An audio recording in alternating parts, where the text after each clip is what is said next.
90% de nuestro ADN. Entonces sí son nuestros primos, ¿sí? Y con otras especies hay evidencia genética que también compartimos, es decir, con nuestros hermanos. Tenemos primos que viven actualmente y tuvimos hermanos de nuestra propia especie. Y ahí están los registros arqueológicos. ¿Okay?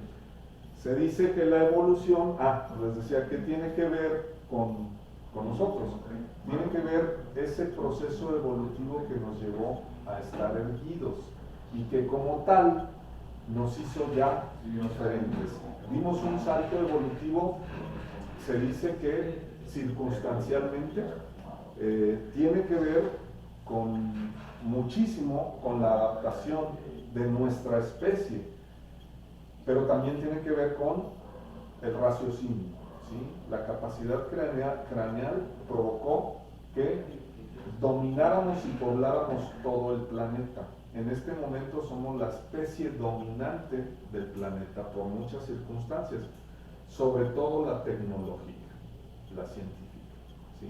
Hemos llegado a este punto donde ninguna especie ha llegado, ¿sí?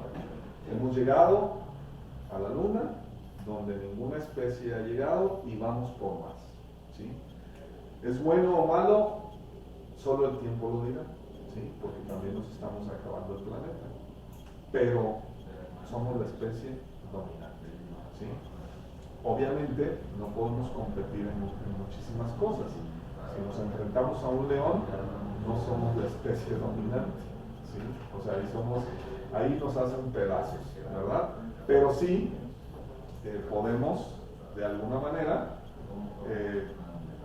domesticar a esa especie, y ahí está el circo, ¿no es así? Creo que ya no aceptan, ya no permiten, ¿verdad? Pero ahí estuvo, ¿sí? La domesticación. ¿Qué es el perro? Un animal salvaje, domesticado, aunque su origen viene ¿de dónde? ¿Del perro? Del lobo, así es. El perro, viene de la especie, no recuerdo cómo se llama la especie, pero viene del lobo. Entonces actualmente es un animal domesticado. Se dice que es el mejor amigo del hombre porque ya compartimos no solamente la parte del convivio, sino el perro ha adquirido muchísimas emociones que probablemente a nivel cuántico o energético se lo hemos transmitido. El perro entiende ya muchísimo acerca de qué queremos, ¿sí? O sea, aprende y incluso emocionalmente está muy ligado a nosotros. Por eso algunas personas dicen, tienes perrijos, ¿verdad? O sea, que tampoco está bien. Digo, hay que darles su lugar y darles el respeto de especie, ¿sí? Hay quienes cargan y salen a la calle cargando a su perro, hasta con el biberón a veces, ¿verdad? Y bueno, ahí eso es personal de cada uno de ustedes, pero ahí creo que se transgrede esa línea donde le pierdes el respeto al animal y a la especie. ¿Han visto videos de César Millán, el entrenador de perros? ¿Sí? ¿Alguien los ha visto? ¿No? Ok, véalos por ahí. Él habla mucho de eso, de que hay que respetar al animal. El lobo tiene un líder en la manada. Hay algunos solitarios, pero cuando son en manada, hay un líder. Y en casa, quienes tienen perros, se supone que nosotros seríamos el líder, ¿sí? El amo, porque así es. De entrada, pues ya genéticamente ya lo traen ellos así. Y cuando no lo tratas con el respeto a su especie, entonces también te pierde el respeto a ti. Y hay perros agresivos, hay perros destructores, etcétera, que también hay algunas connotaciones ahí de ansiedad y demás, como los tratamos.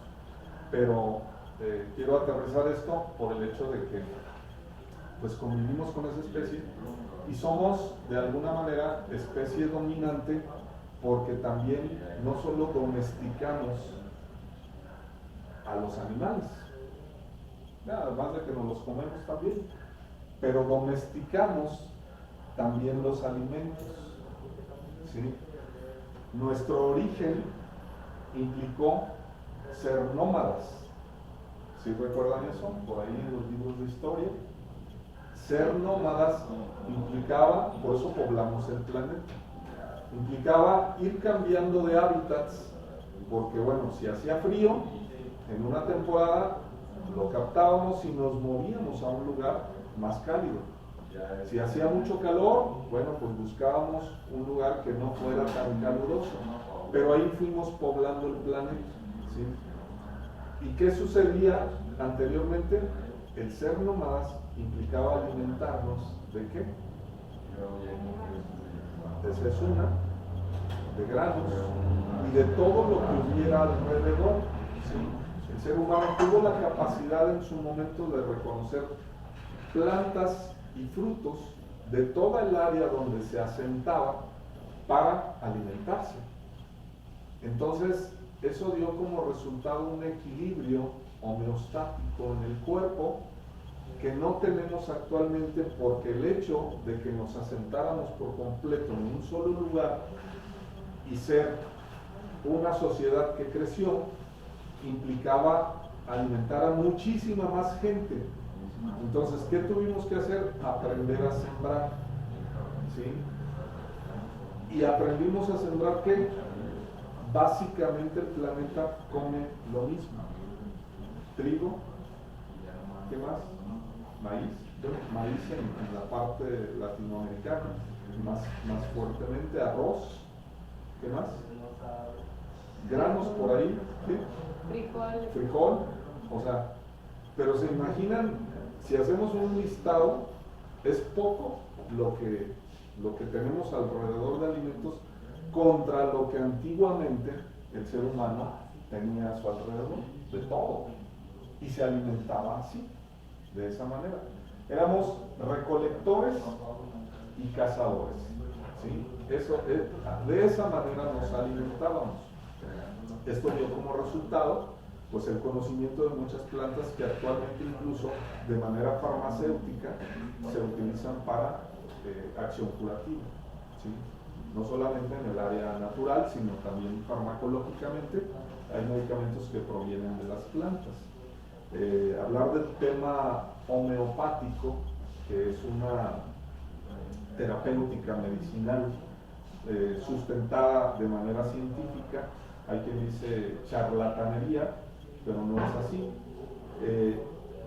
Esta terapéutica viene de plantas, de minerales, extraída de plantas de minerales y también de órganos, ¿sí? Es decir, hay homeopatía de un órgano, como puede ser el riñón, el páncreas, etc. Entonces, todo ese conocimiento pues viene de la antigüedad, es antiquísimo.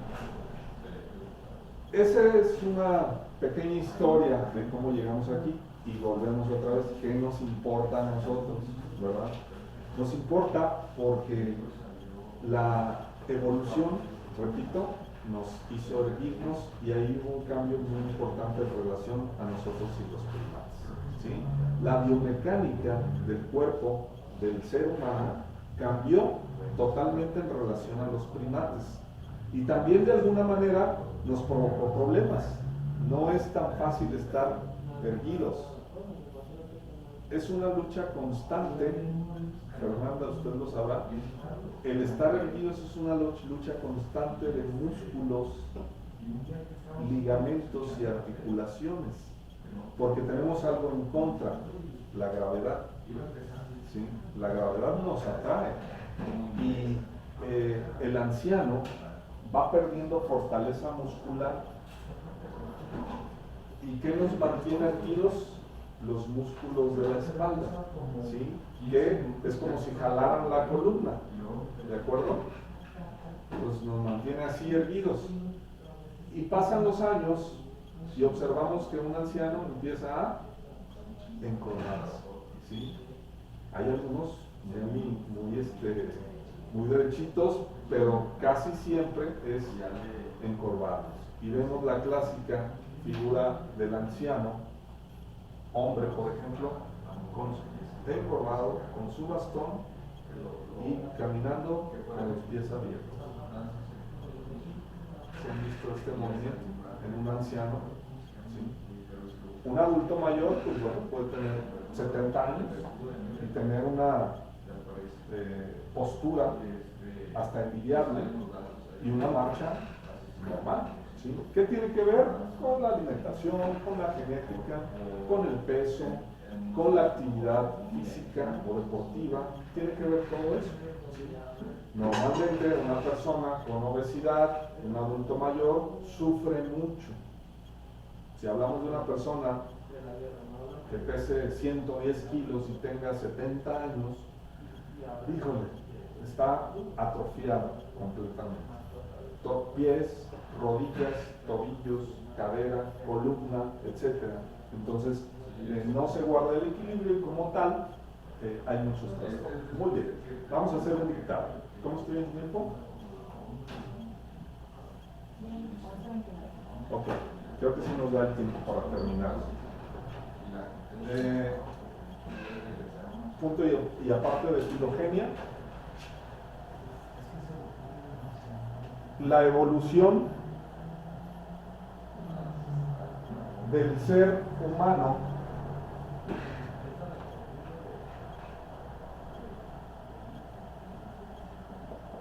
u hominización, aquí lo voy a escribir, la evolución del ser humano u hominización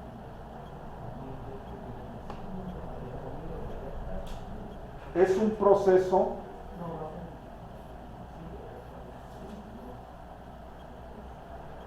de adaptación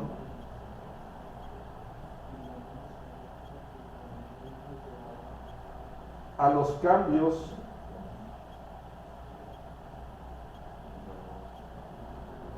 en el ambiente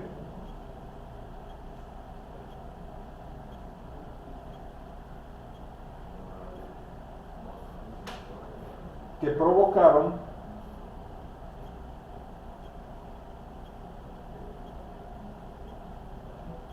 las glaciaciones.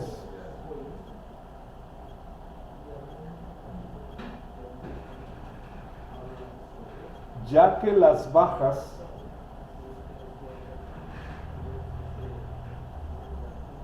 temperaturas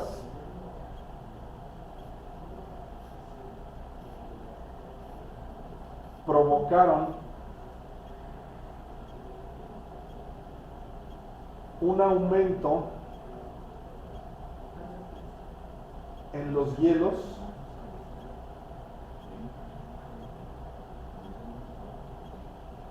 que hicieron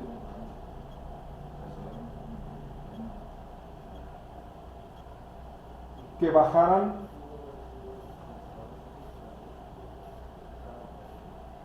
las aguas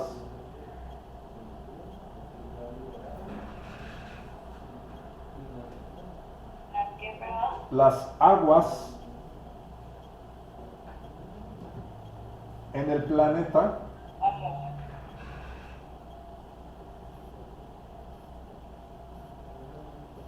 y cambiaran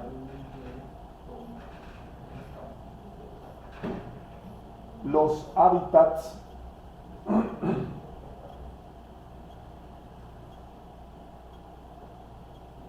de selva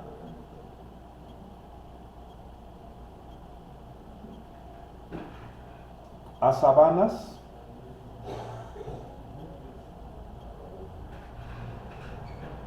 dejando solo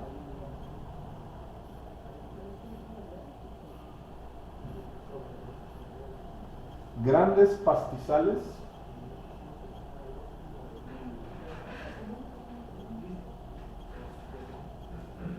y árboles dispersos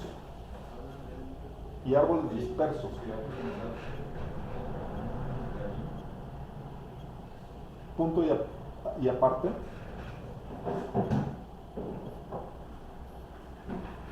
El proceso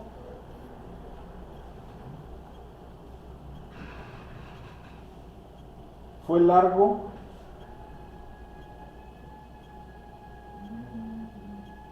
constante y azoroso,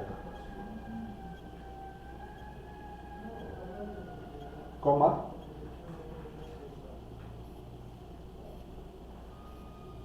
duró millones de años, coma, fue no lineal,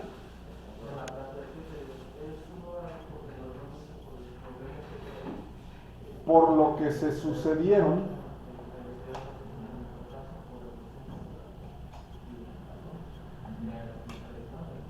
diversas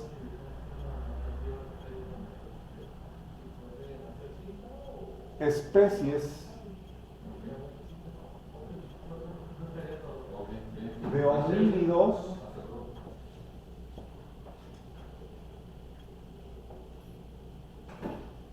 que convivieron entre sí, coma,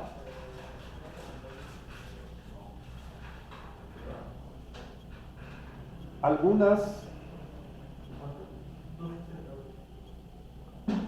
se fueron extinguiendo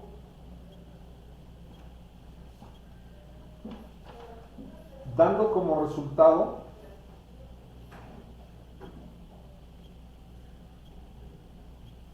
al ser humano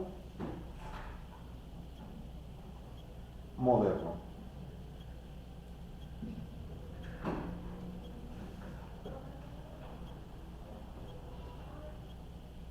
Punto y aparte. Esto ya no lo anoten. Bueno, sí una diferenciación. Homínidos, hominización viene de homínidos. Homínidos es nuestra especie. Los homínidos somos, para que lo anoten, primates sin cola. Eso significa ser homínido. Esa es nuestra especie. Somos homínidos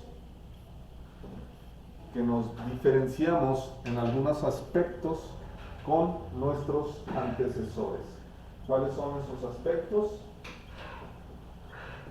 Estatura y capacidad craneal. Los restos arqueológicos encontrados en diferentes zonas del planeta nos dicen que principalmente, porque son los restos con mayor cantidad encontrados, han sido en África. Y la teoría dice que venimos de África. Después de África, el ser humano de manera nómada se fue a algunas zonas de Asia y luego pobló Europa. Entonces, en este momento hay una zona arqueológica en España que ha dado muchísimos restos que han ayudado muchísimo a identificar todo esto. Se llama Atapuerca, la zona. Hay una cueva ahí arqueológica donde han extraído muchísimos restos. Esto se los menciono porque, bueno, también en diferentes partes de zonas geográficas se han encontrado todos estos restos. ¿Cuál es la diferencia en ese sentido? Bueno, el tamaño de los huesos de estas especies encontradas, pero principalmente, o lo primero en los cuales los arqueólogos se dieron cuenta, es la capacidad craneal. Somos el resultado evolutivo en relación a los primeros restos encontrados, o los más antiguos mejor dicho.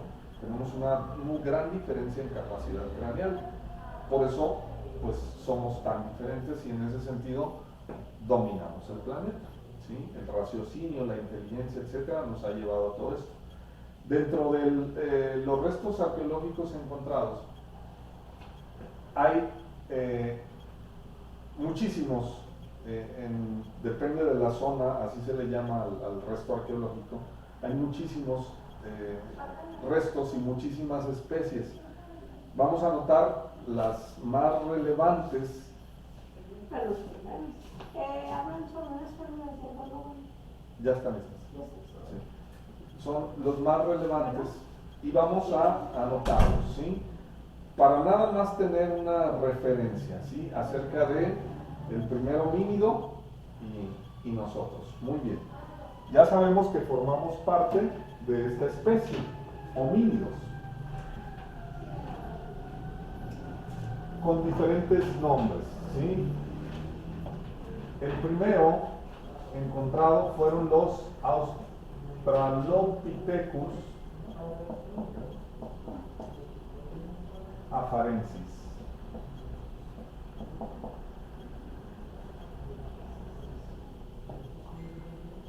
Australopithecus afarensis vivió hace, dense una idea, 3.5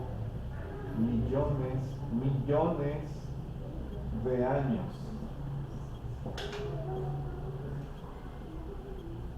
¿Y cómo lo saben los científicos?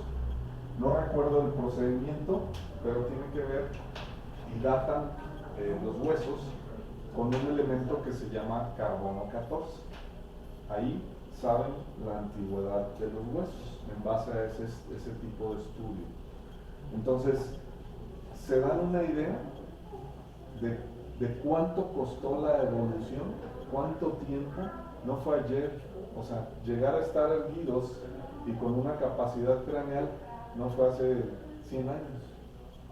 3.5 millones de años es el resto arqueológico de un homínido, el más antiguo encontrado, ¿sí? Australopithecus ya contaba con una capacidad craneal de 630 centímetros cúbicos, ¿sí? Luego, más adelante, llegó Homo habilis. Homo habilis vivió hace 2 millones de años. Homo. Y Homo habilis, que fue hombre hábil, ya fabricaba herramientas, ¿sí?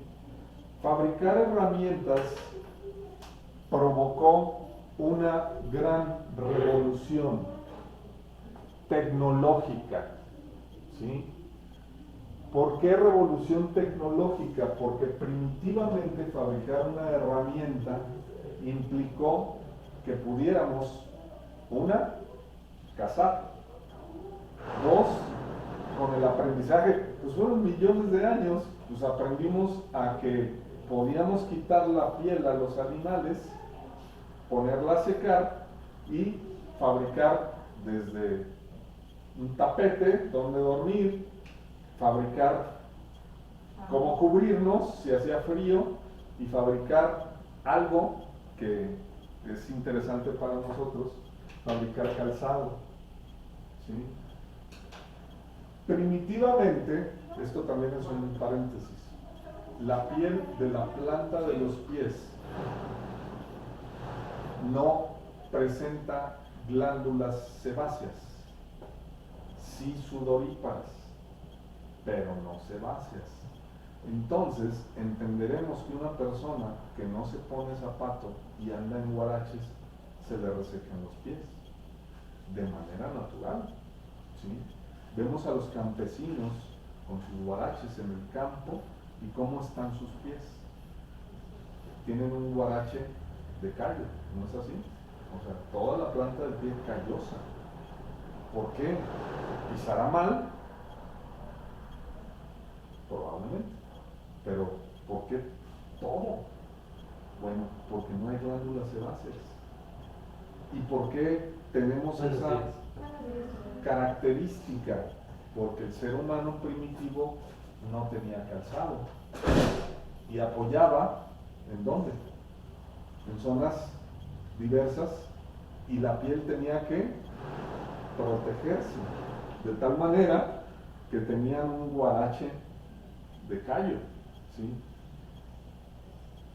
Estamos hablando de que Homo habilis se empezó a poner protección en los pies. Entonces, ¿hace cuánto nos protegemos los pies? 2 millones de años. Hace 2 millones de años. ¿Y qué provocó evolutivamente en el pie humano esto? Pues que tenemos un pie suave y terso en la planta de los pies, ¿sí? Si tú te ves el pie, pues no vas a ver ese guarache, esa suela de callo, ya no, lo vas a ver suave y terso, y eso así queremos que esté, ¿no? Suave y terso. Pero ¿cuánto nos costó llegar a eso?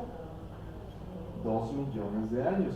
Los procesos evolutivos no son de inmediatos, son con cientos o millones, miles o millones de años, ¿sí? ¿Qué cambios va a tener el ser humano en este tiempo, en el futuro? Probablemente ya no existamos como especie, ¿verdad? ¿Quién sabe? Pero va a haber cambios evolutivos también, ¿sí? Dicen los que creen, son creencias también mucho en la ciencia ficción, que un extraterrestre que reconocemos con una cabeza grande, unos brazos largos, con dedos largos, con piernas delgadas y pies planos, no es más que el resultado de una evolución del futuro en el cual el ser humano así va a ser, ¿verdad? Hay quien lo dice, pero lo que sí es cierto es que vamos a cambiar tarde o temprano. ¿Por qué cambiamos? Hay una razón importante: por adaptación. Por eso, de primates a homínidos, ¿sí? De primates a homínidos.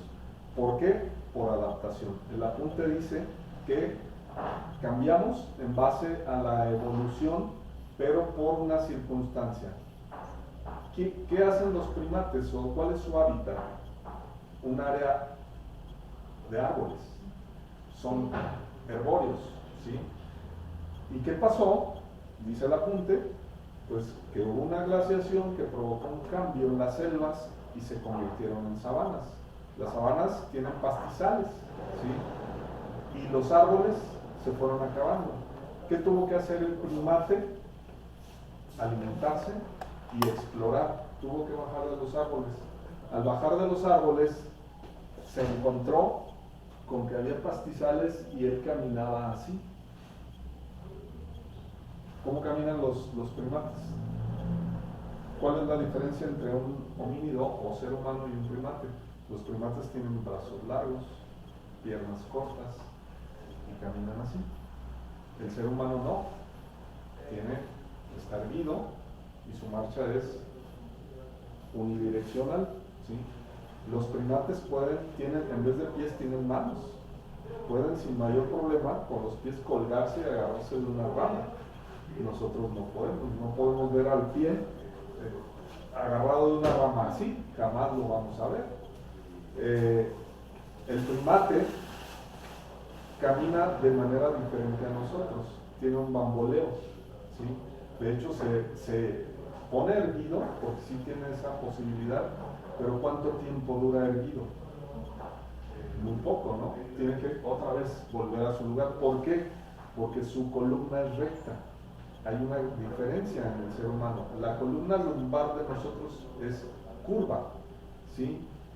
Y la de ellos es recta. Entonces, otra vez tienen que bajar y no pueden estar permanentemente erguidos. Entonces, pero su hábitat es herbóreo. Se acabó la selva, hay un cambio climático, entonces me tengo que mover para buscar alimento o para buscar dónde más hay árboles. Y entonces me encuentro con que la sabana es pastizal y no había león, porque aparte el león tiene un camuflaje donde no lo podemos ver a veces y ya me comió. ¿verdad? Entonces necesitaba observar el horizonte para ver hacia dónde me dirigía y que no hubiera carnívoros a mi alrededor, esconderme a ver qué hacía. Poco a poco, con millones de años, logramos erguirnos cada vez más, ¿sí? El primate logró erguirse y cuando se irguió, dijo, pues, caray, ¿qué voy a hacer con esto? Si me servía para caminar, ahora ya no. Ok, cargo herramientas y me voy a tener que mover. Y Homo habilis empieza a fabricar, cargo herramientas, cargo a mi producto, a mis bebés, y así voy, como nómada, poblando el planeta. Lo poblamos y vivimos por medios adaptativos, por Homo habilis, que fabricó herramientas y nos dio esa revolución tecnológica. Imagínense el ser humano sin herramientas actualmente. Cero. No hay máquinas, no hay cuchillos, no hay pinzas, no hay desarmadores, no hay absolutamente nada. Ni nos podríamos vestir, ni calzar, ni nada de lo que ya hacemos o tenemos. Entonces, esto fue una revolución tecnológica. Homo habilis ya presentaba, tengo un error, cambien la capacidad craneal de Australopithecus, por favor. No es de 630, es de 375. Corríjanlo ahí, por favor. Centímetros cúbicos. Homo 375 Australopithecus. Homo habilis 630 centímetros cúbicos. Aquí corregimos y aquí ponemos 375.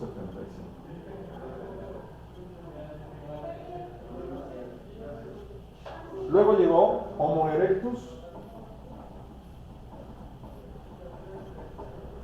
Homo erectus fue ya un homínido que presentaba una columna más recta en el sentido longitudinal, ¿sí? Homo erectus vivió hace 1.75 millones de años.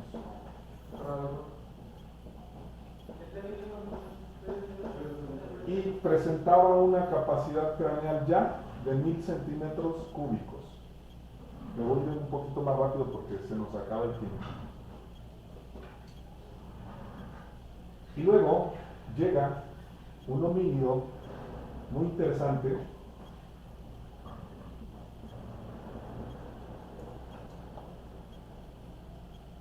Homo sapiens, pero no nosotros. Llega Homo sapiens neanderthalis.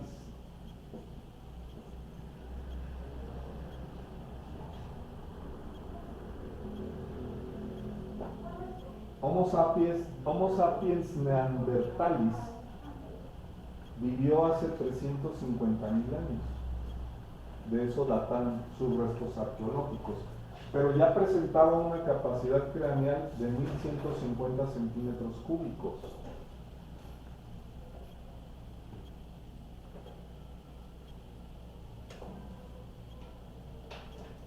Y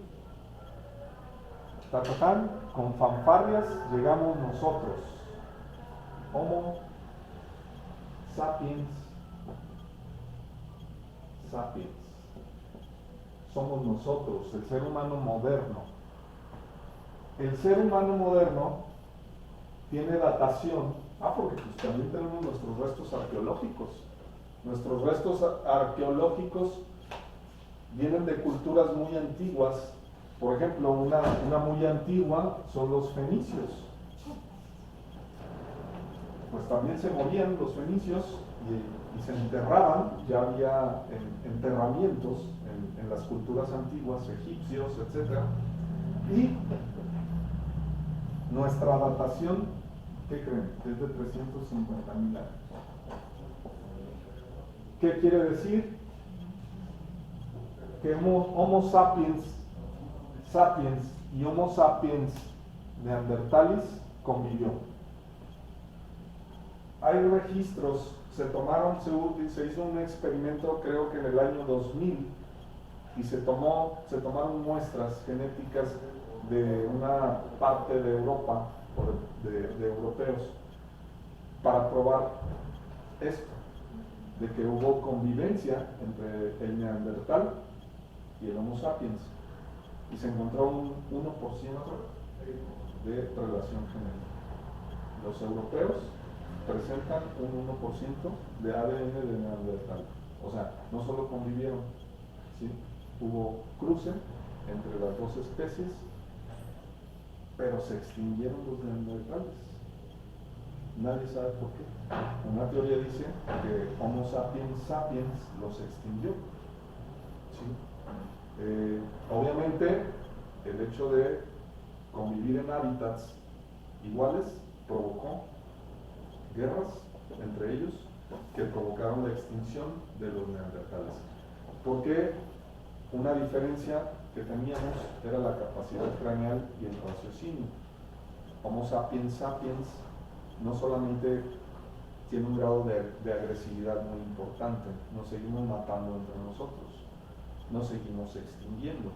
Ustedes saben que en África hay guerras entre tribus que incluso una a otra se ha extinguido, se han aniquilado.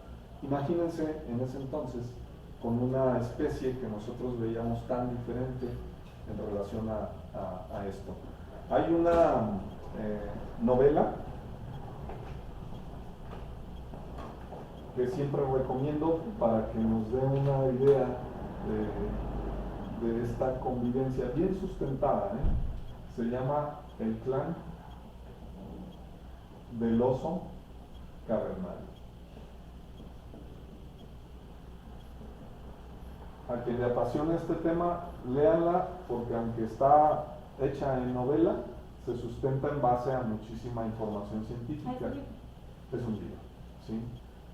El clan del oso cavernario, no les voy a hacer spoiler, para si lo quieren leer, habla de una convivencia entre neandertales y Homo sapiens en forma de novela, pero está muy interesante. Otro libro que les voy a recomendar, este lo escribió Jan N. Auer. Hay otro libro muy interesante que se llama De animales a dioses.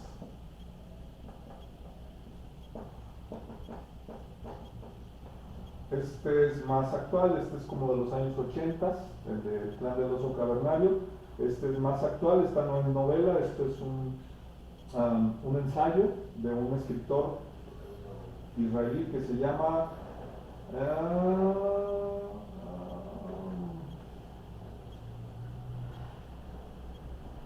tiene un primer nombre, pero el segundo es Noam Harari. Noam Harari. Léanlo si pueden, nos dice muchísimo acerca del origen del ser humano y de su convivencia en el caso del clan del oso cavernario. Bueno, Homo sapiens sapiens presenta una capacidad craneal de 1350 centímetros cúbicos.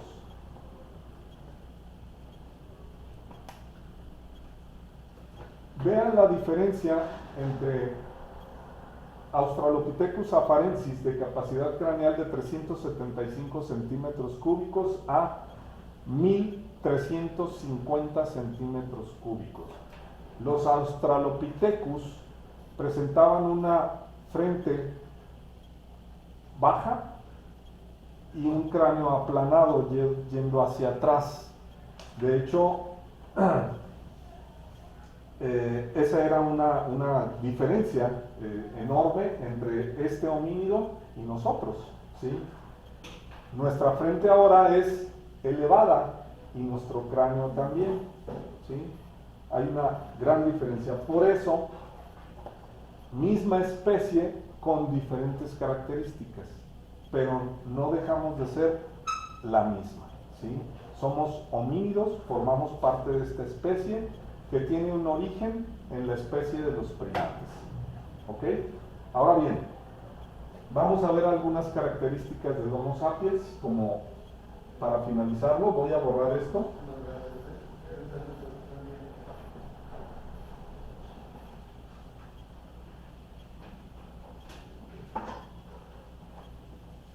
Bien. Lo anotan en escalerita y anoten características de Homo sapiens. Sapiens. Anoten.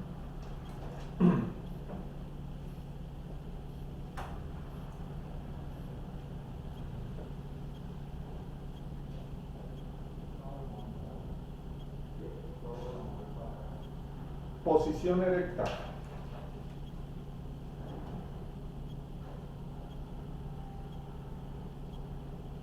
Estas características es en relación al primate. Siguiente. Más y mayores vértebras lumbares.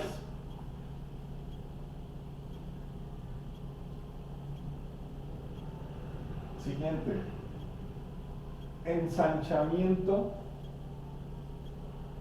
de la pelvis para sostén de las vísceras y el útero. Siguiente. Aumento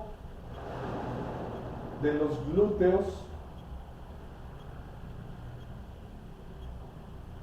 que estabilizan la pelvis. Un paréntesis, esto no lo anoten. Se dan cuenta que, a diferencia del primate, nuestra pelvis es más ancha y tiene una especie, la del primate es más plana, la de nosotros va hacia adentro. ¿Y para qué? Ahí dice, para sostener vísceras y útero. Una mujer embarazada debe cargar en el sentido anterior el peso del cuerpo del bebé, ¿sí? Y llega un momento en que el peso está tremendo. ¿Y qué pasa con la columna? Se hace hacia adelante, en una hiperlordosis, para compensar el peso, ¿sí? Pero además, pues ahí están las vísceras. Entonces, ¿qué hace el primate? Está agachado y pesa o sostiene de manera diferente al Homo sapiens, totalmente diferente. Por eso la pelvis es diferente.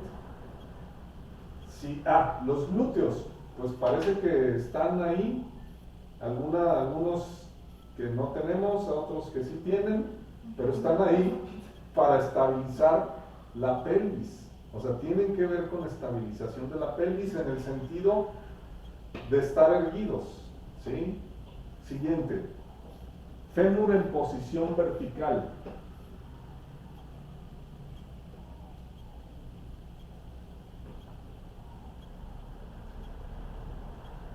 Los primates no tienen el fémur en posición vertical, están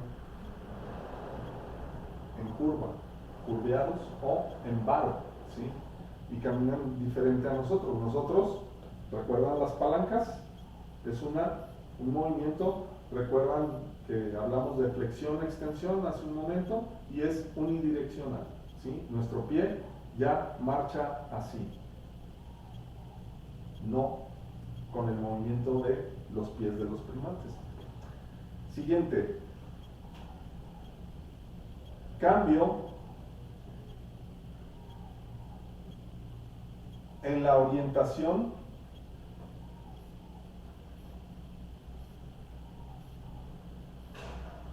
de las rodillas y su mecanismo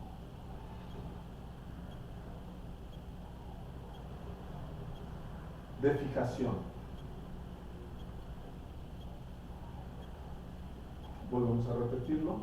Marcha unidireccional, movimiento de palanca y además solo un movimiento, flexión-extensión para la marcha unidireccional. Asimismo el pie. Siguiente. modificación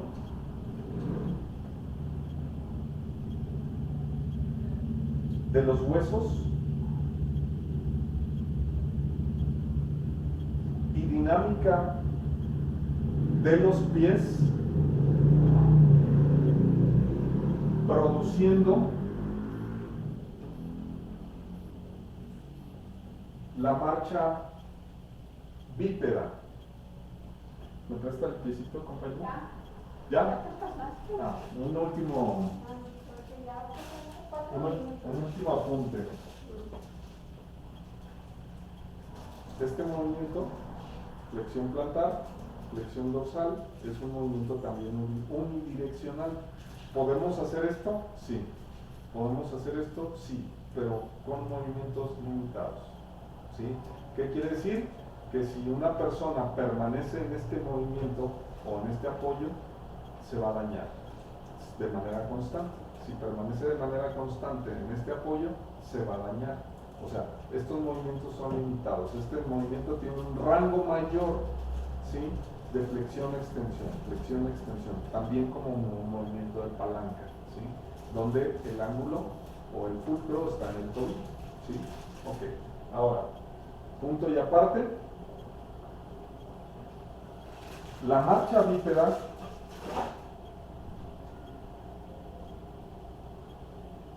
es la más inestable de los modos de locomoción. Entre paréntesis, toma mucho tiempo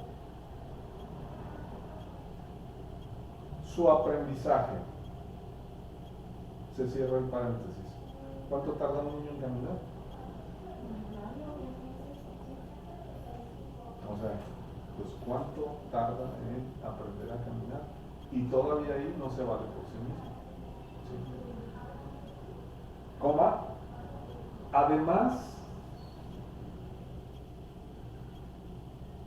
de que es más vulnerable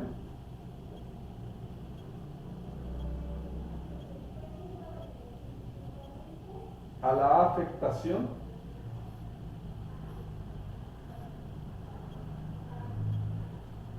provoca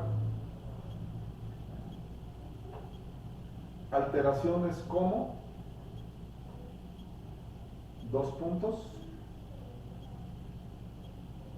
dolor lumbar. O sea que nunca nos vamos a escapar del dolor lumbar porque estamos heridos. Coma, venas varicosas. Coma,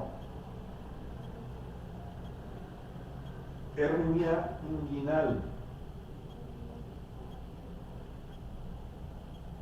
Coma, hemorroides. Coma, complicaciones obstetricias por el canal de parto. Punto final. Nada más como cápsula, el canal de parto del ser humano es un canal que se llama acodados. O sea, el bebé tiene que hacer este movimiento para salir. O sea, el alumbramiento, en realidad, vamos a decir, de la hembra Homo sapiens sapiens debería ser en cuclillas para facilitarlo más. El primate o el bebé del primate tiene un canal recto. O sea, que sale rapidito. ¿Sí? Esto complica, hay complicaciones obstetricias porque en la antigüedad había mucha muerte en relación a este problema. Pero tuvimos que pagar el precio de estar perdidos. No todo es miel sobre hojuelas, como ya lo vimos. Con razón de tanto. Exacto. Ok, entonces punto final. váyanse a su coffee para que se estiren tantito y nos vemos en la próxima, en el próximo canal y a la misma hora. Muy bien, compañeras. Si no se han dormido, yo creo que sí. Gracias, profe. Adiós.